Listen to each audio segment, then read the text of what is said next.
je suis ravie de vous retrouver pour ce 18e jour de décembre où l'on répond à la question quelle ligne de dialogue t'ont vraiment marqué cette année.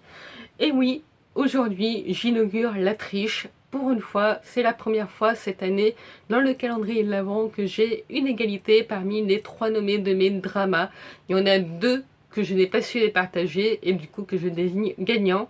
Donc c'est pour ça que pour une fois, on va commencer par les livres. Et tout d'abord, j'ai dans Le Cri de Nicolas Beuglet, quand Tobias répond à Sarah, la victime est morte de terreur, Madame l'inspectrice, parce qu'il est littéralement mort de terreur en fait. C'est pas juste quand on dit il est mort de peur, c'est une expression, là littéralement il est mort de terreur. Quel souvenir peut faire mourir quelqu'un au point qu'il meurt de terreur, au point que ce souvenir-là soit terrifiant, et du coup on se doute que l'enquête prend une toute autre tournure à partir de ce moment-là, et c'est pour ça que cette réplique-là m'a marqué. Et mon autre nommé pour les livres, c'est Les Disparus de Blackmoor. Je vous lis la réplique en question. Pour les sages, il n'est d'autre repos que la mort. Dans ce cas, permettez-moi, Édouard, d'aller mourir quelques heures. Nous ressusciterons pour le petit déjeuner.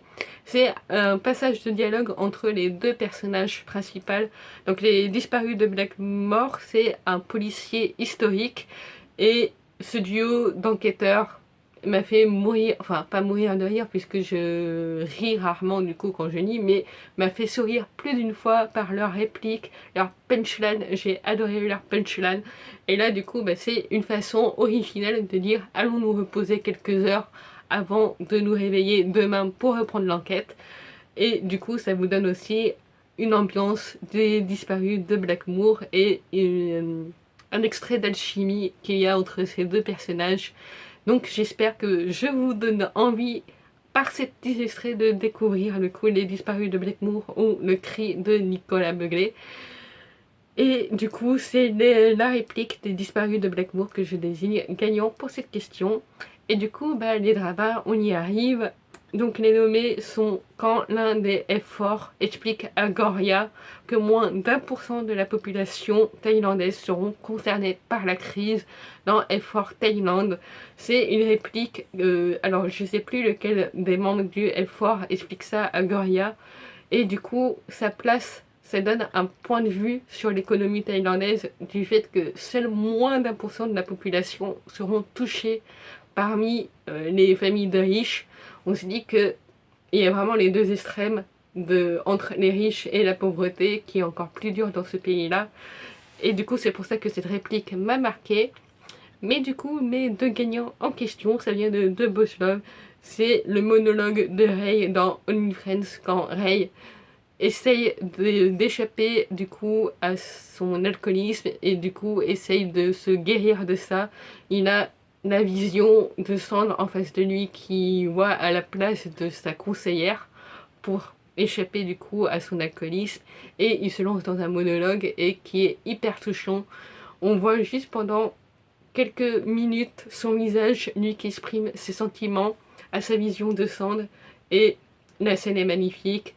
Son monologue est magnifique. Je peux pas vraiment comprendre puisque moi-même je ne touche pas à l'alcool, mais il y a tellement de sentiments, tellement de choses qui se passent pendant son monologue que je n'ai pas pu m'empêcher de retenir cette réplique pour la question d'aujourd'hui.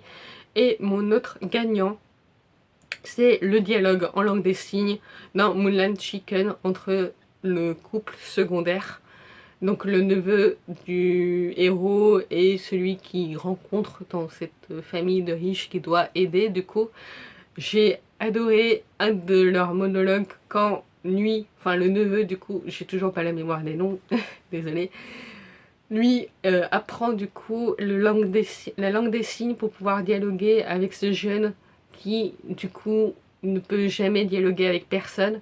Et là du coup il a quelqu'un de son âge qui apprend la langue des signes alors même que ses parents n'ont jamais appris la langue des signes, et qui essaie de dialoguer avec lui, et c'est un dialogue hyper touchant, du coup d'un autre origine, d'un autre langage, mais qui est hyper touchant.